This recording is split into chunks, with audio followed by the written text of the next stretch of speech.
listening to Ask A Butch, the show that asks butch women the questions that you are dying to know. I'm Sheena, and today I'm joined by Lise and Amy, two amazing women who both identify as butch, and they have been kind enough to join me today and agreed to answer my strange, awkward, and sometimes downright crazy questions. Today's question is from Erin Saluta. The question is there an authentic representation of a butch woman in lesfic, and are there suggested books that you would read that represent butch women well? Now, this is a great question for both Amy and Lise, as they have both been reviewers at the Lesbian Review, and they are both extremely well read in lesfic. All right, I'll turn it over to you, ladies. Well, I have one. I'm going to jump in before Amy can get it, because I have one. My pretty much absolute favorite butch representation is Nat in Meghan O'Brien's The Night Off. And I don't have many because, frankly, I don't necessarily pay attention to that while I'm reading. So, without going back and rereading a whole bunch of stuff, it's hard for me to kind of pick some out of my lesfic memory banks. But I really like Nat because, she, I think, identifies pretty much upfront as, self-identifies as a butch, which you don't always see in lesfic. You kind of sometimes have to sort of read between the lines, pick up on the stereotypes, etc. Nat identifies pretty much as a butch, but she's not a stereotype. She's not a caricature. She's a fully realized human, a fully realized character with all the flaws and awesome things that makes an awesome character. I mean, Meghan O'Brien writes really good characters. You're such a fangirl. No, not at all. Shh. So yeah, she's probably who I would pick if I had to pick just one and I could remember more. That's who I'd go with. Another one, even though it's a little older, that I would probably point someone to if they're looking at, sort of the way butches were represented more historically, would be Stone Butch Blues. If someone, wants to see kind of what the butch life used to be like, especially back 50s and 60s and then on up into kind of 70s and 80s, I would definitely recommend that one. But I mean, that's a pretty wrenching read. I think you need to sort of know that going into it. I've never read that one. It's good, but God, it hurts my heart. Yeah, I tend to stay away from those that hurt my heart, so that's probably one of the reasons that I haven't read that one. But the first one on my list, of course, was Nat from The Night Off. Big surprise. Mm-hmm. Oh my gosh, what is this, a Meghan O'Brien fan club? Well, and that's the thing, is that I think that one of the reasons for me that one is so high up on the list is because it's one of the first lesbian fiction books that I read where one of the main characters identified as unapologetically butch. It was not a factor in the relationship. It was just something that was there. And yes, there was a butch femme dynamic, and it was hot, and it was good. She was a gentle butch. She was, very mannered, very considerate. And so it just exemplified some of the butch qualities that I thought were important. And so that's why that one's so high on my list. Now, I do have way more than Lise. And I don't know necessarily that it's because I know more or I've read more. I do remember these for various reasons, and I'm not sure that she's actually read them, so that may be part of why she does not have them, or she could simply not like the rep like I did.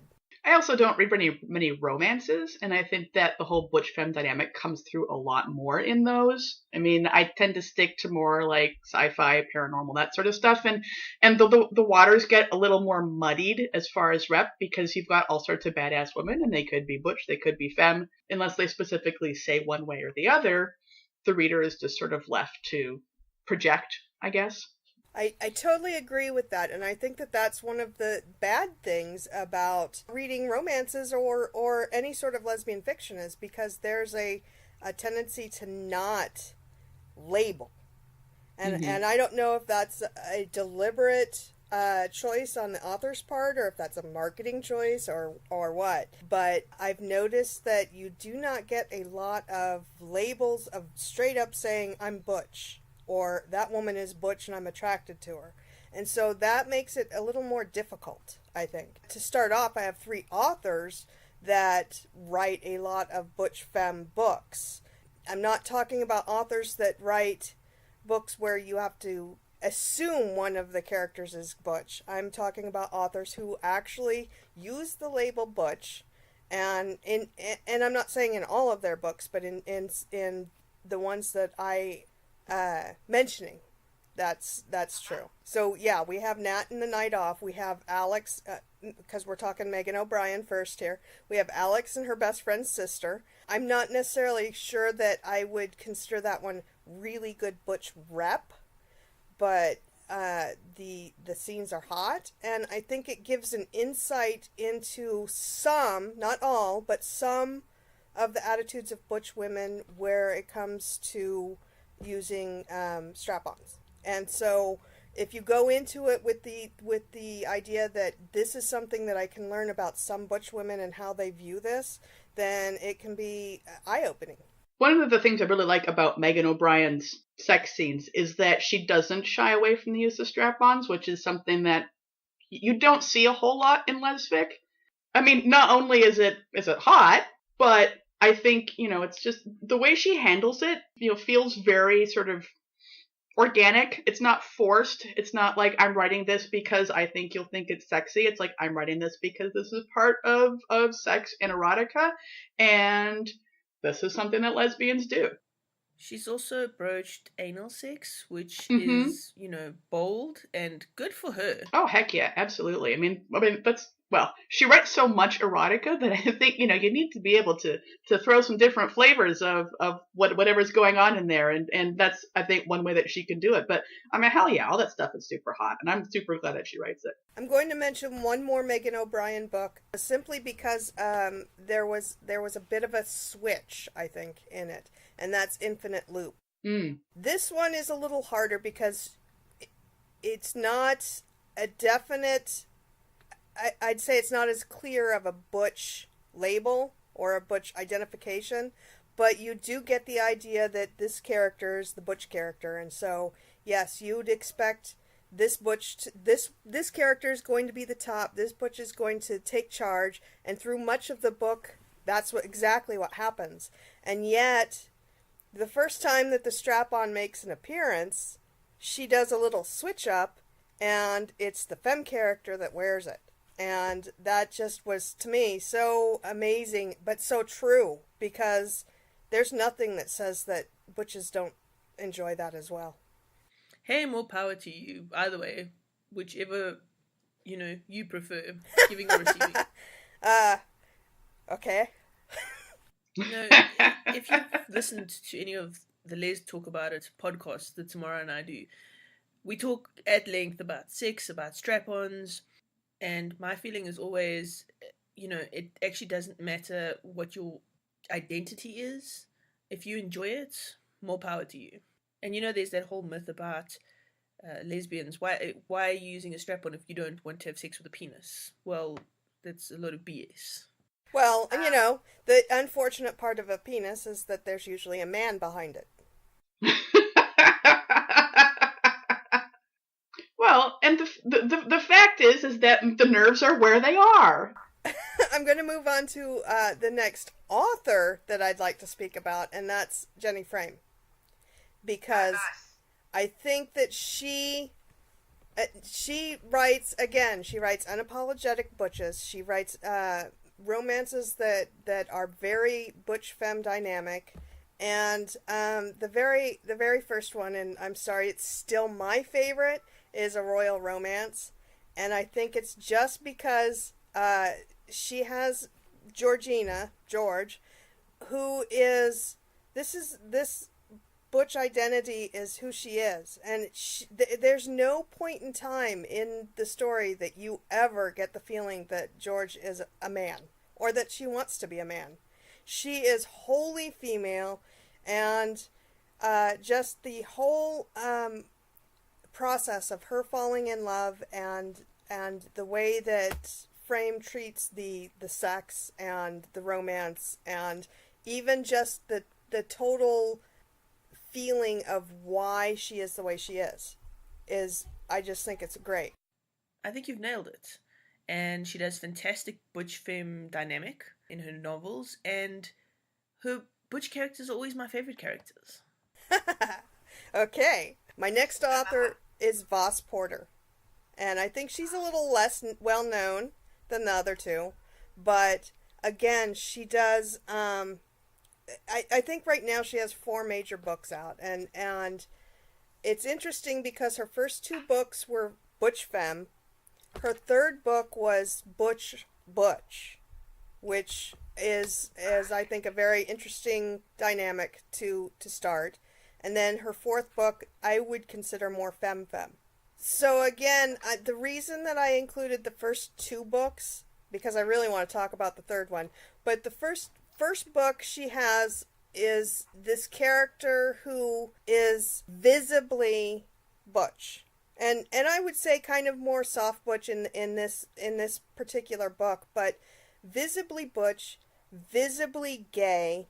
I mean, walking into a small town in South Carolina and knowing that everybody can take one look at her and know that, yeah, this is a lesbian. And to have her deal with all of the things that she also mentions back where, because the character lives in Boston, and she mentions all of the things that lesbian society expects of butches or expects of other lesbians, and I find that just so interesting. And yeah, to poke fun of that and say we shouldn't be judging ourselves for this. I like that. Tell me, what do you guys think about Radcliffe in terms of butch characters? You know what? I haven't actually included any Radcliffe books on my list, and one of the biggest reasons for me is because as butch as Radcliffe's butch characters are, she never labels them as butch, and I find that to be kind of a little cop-out.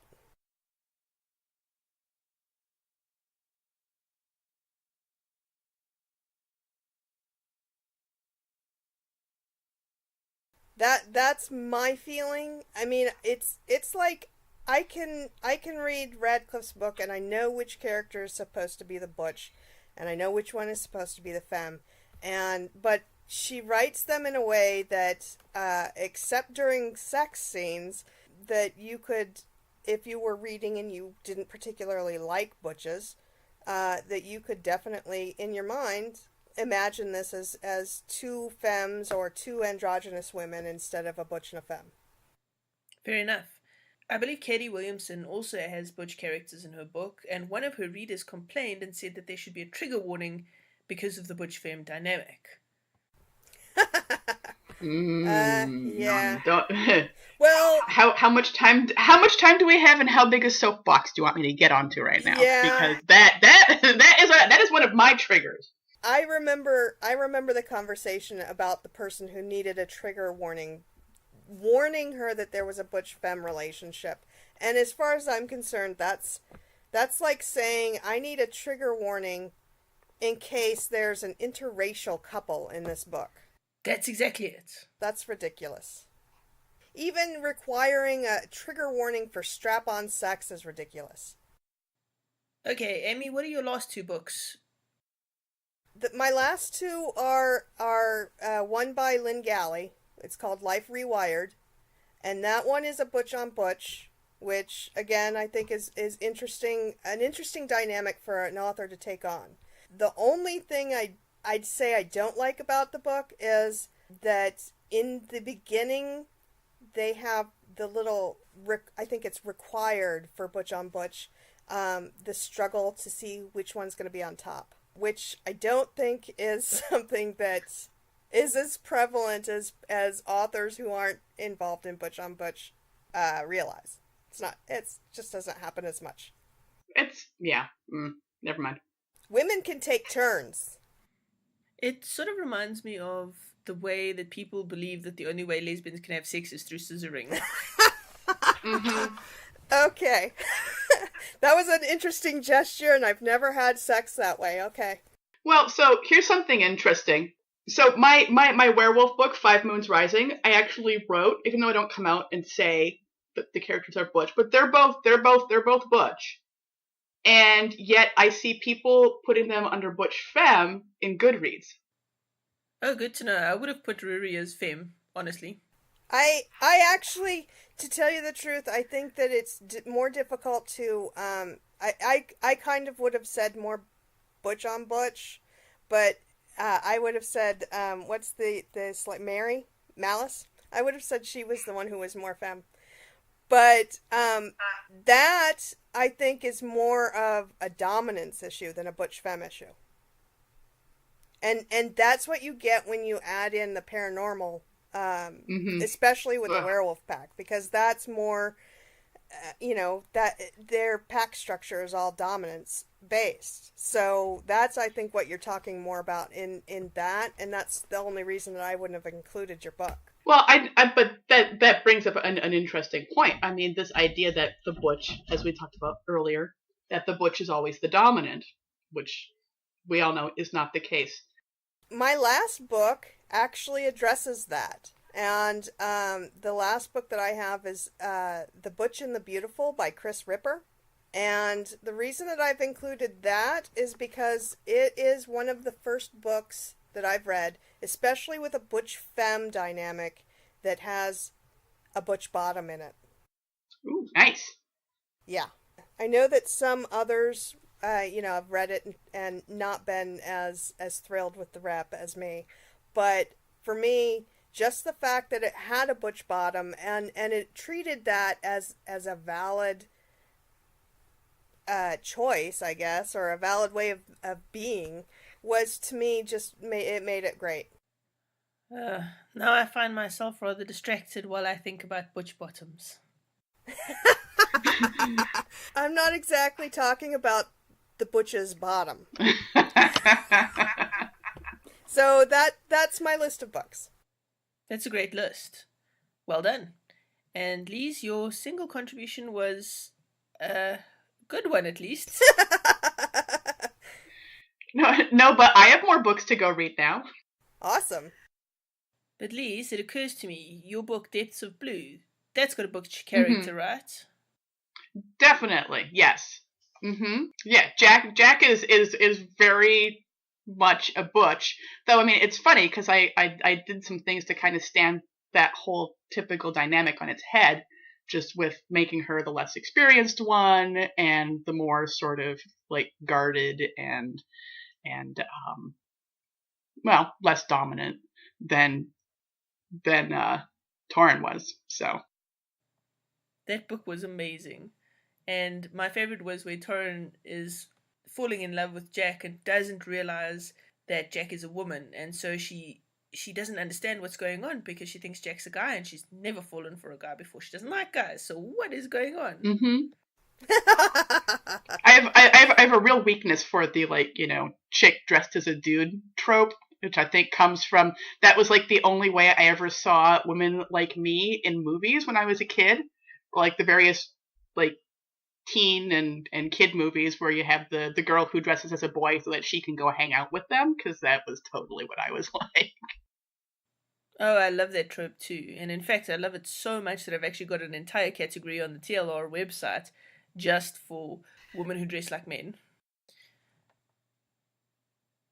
Thank you for joining us today. You've been listening to Ask A Butch.